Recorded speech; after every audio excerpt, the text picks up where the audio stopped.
America के मशहूर राष्ट्रपति हुए बिल क्लिंटन। उनके एक तेज तर्रार और मजाकिया रणनीतिकार थे जेम्स कार्वेल।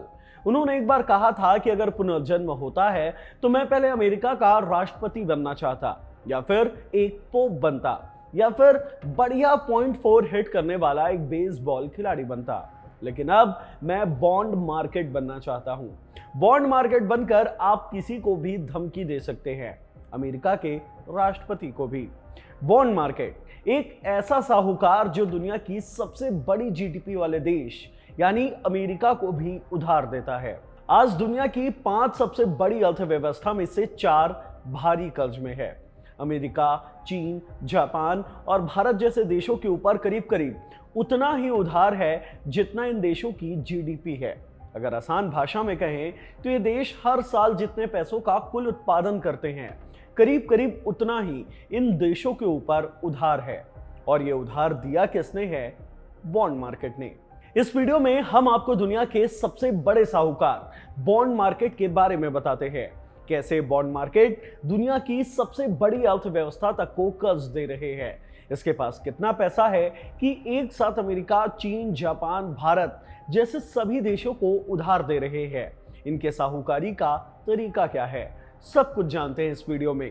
हेलो, मैं हिमांशु हूं और आप देख रहे हैं खबरगांव। आपको याद होगा डोनाल्ड ट्रंप ने इसी साल दुनिया के कई देशों पर भारी टैरिफ लगा दिया और फिर कुछ दिन बाद ही नए टैरिफों को 90 दिन के लिए होल्ड पर डाल दिया। जब उनसे पूछा गया तो बोले कि बॉन्ड मार्केट में भय फैल गया था। ट्रंप जैसे ताकतवर लीडर को भी मजबूर कर देने वाला ये बॉन्ड मार्केट कैसी बला है, आइए समझते हैं। अमेरिका की जीडीपी फिलहाल $30 ट्रिलियन के आसपास है। चीन की जीडीपी 20 ट्रिलियन से थोड़ी कम है और भारत की जीडीपी करीब $4.25 ट्रिलियन के आसपास है। लेकिन बॉन्ड मार्केट की वैल्यू फिलहाल 140 ट्रिलियन से भी ज्यादा है, यानी अमेरिका, चीन, भारत, जापान जैसे देशों की टोटल जीडीपी से कई गुना ज्यादा। यही बॉन्ड मार्केट की इंपॉर्टेंस है। बॉन्ड का सीधा मतलब है IOU, यानी मैं आपका कर्जदार हूं। अक्सर केंद्र सरकारें, राज्य सरकारें अपना खर्च चलाने के लिए बॉन्ड जारी करती हैं और वो बॉन्ड खरीदते हैं बैंक, इंस्टीट्यूशंस और हमारे आपके जैसे इन्वेस्टर्स। इनसे सरकार को पैसे मिल जाते हैं जिससे वो सड़क, बिजली, पानी, स्वास्थ्य जैसी चीजों पर खर्च करती है। सीधे शब्दों में बॉन्ड मार्केट एक तरह की उधारी ही है। आप में से जो भी ट्रेडिंग में थोड़ी बहुत भी दिलचस्पी रखते हैं उन्होंने बॉन्ड के बारे में सुना होगा। इन्वेस्टमेंट ऐप में इक्विटी के अलावा जो डेप्थ का ऑप्शन होता है, जिससे सबसे सेफ इन्वेस्टमेंट ऑप्शन माना जाता है, जहां रिटर्न दूसरों के मुकाबले थोड़ा कम होता है। ऐसे मामलों में पैसे बॉन्ड्स में ही लगाए जाते हैं। सरकारों के कई तरह के खर्च होते हैं, लेकिन कमाई का एक ही मोटा जरिया होता है, वो है टैक्स। लेकिन कई बार टैक्स से होने वाली कमाई जरूरी खर्च के लिए कम पड़ जाती है, तब सरकारें उधार लेती हैं। अमेरिका जैसे देश के ट्रेजरी डिपार्टमेंट्स बॉन्ड निकालते हैं। भारत में ये काम रिजर्व बैंक ऑफ इंडिया करती है। इससे सरकार उधार लेती है और अपना काम चलाती रहती है। DW की रिपोर्ट के मुताबिक पिछले 20 साल में ऐसे ही कर्ज लेकर काम चलाने की सरकार को इतनी आदत पड़ गई कि आज अमेरिका जैसे देश साल भर में जितनी कीमत का उत्पादन करते हैं उससे ज्यादा उन पर कर्ज है। हर साल अमेरिका $1 ट्रिलियन से भी ज्यादा का सिर्फ ब्याज चुका रहा है। भारत पर भी जीडीपी का 83% कर्ज है और चीन पर उसकी जीडीपी का 96%। यानी ये देश भी साल भर में जितने पैसों का उत्पादन कर रहे हैं उतना ही उन पर कर्ज भी है।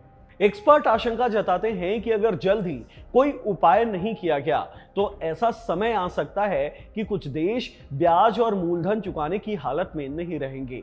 ऐसी स्थिति को कहा जाता है डिफॉल्ट, हिंदी में कहें तो दिवालिया। 3 साल पहले हमने देखा था कि हमारा पड़ोसी देश श्रीलंका डिफॉल्ट कर गया। घाना और माली जैसे देश पहले ही डिफॉल्ट कर चुके हैं। लेकिन अगर अमेरिका, चीन, जापान और भारत जैसे देश डिफॉल्ट की ओर बढ़े तो पूरी की पूरी वैश्विक अर्थव्यवस्था को तगड़ा झटका लगेगा। कैसे, ये समझते हैं।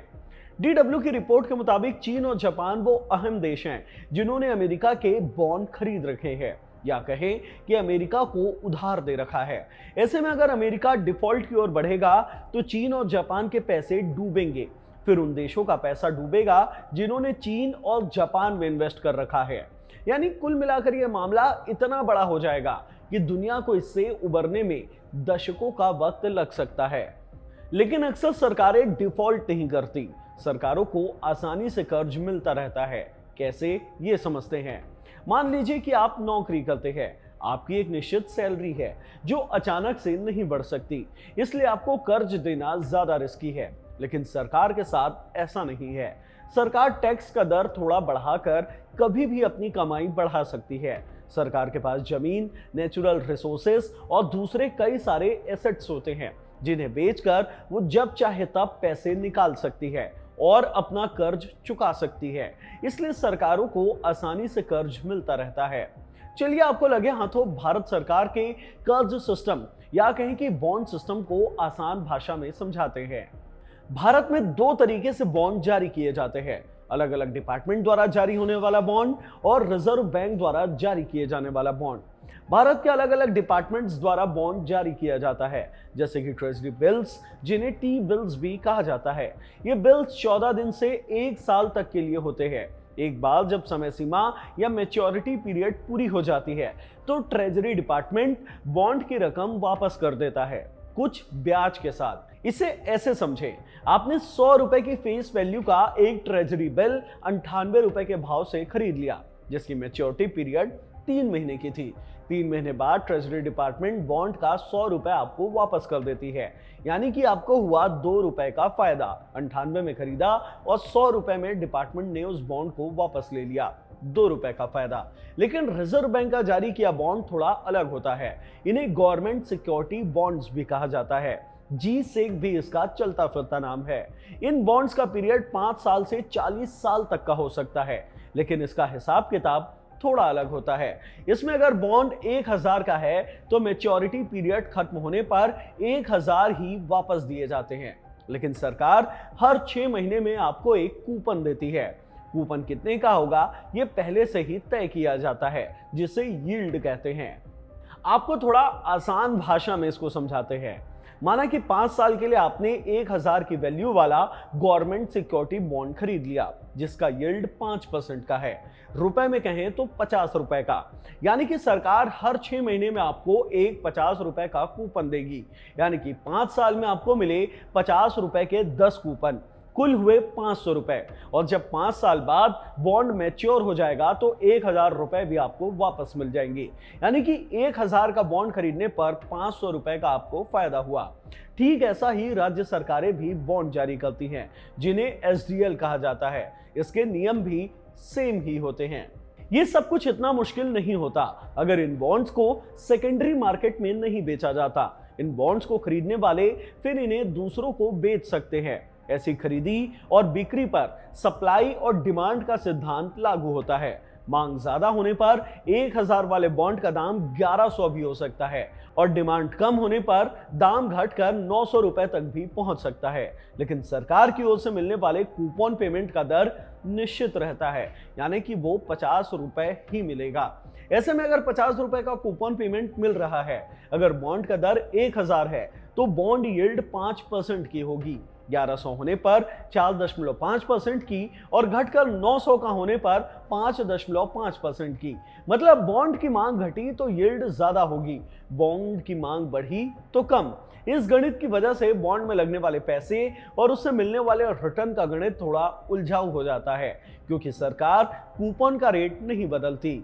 अगर बॉन्ड की मांग ज्यादा है और उधर ज्यादा पैसे जा रहे हैं, इसका मतलब ये होता है कि लोगों के पास खर्च करने के लिए कम पैसे हैं, वो सुरक्षित रास्ता तलाश रहे हैं। ऐसे में अगर बॉन्ड की मांग कम होती है, इसका मतलब ज्यादा पैसे स्टॉक मार्केट या खरीदारी वगैरह में डाले जा रहे हैं। ये बॉन्ड मार्केट प्रत्यक्ष रूप से आपके बैंक में रखे पैसों को ब्याज, हर तरह के लोन का रेट और आपके क्रेडिट कार्ड वगैरह के रेट को प्रभावित करता है और अप्रत्यक्ष रूप से आपके जीवन के ऐसे ऐसे पहलुओं को प्रभावित करता है जिसकी आप कल्पना भी नहीं कर सकते।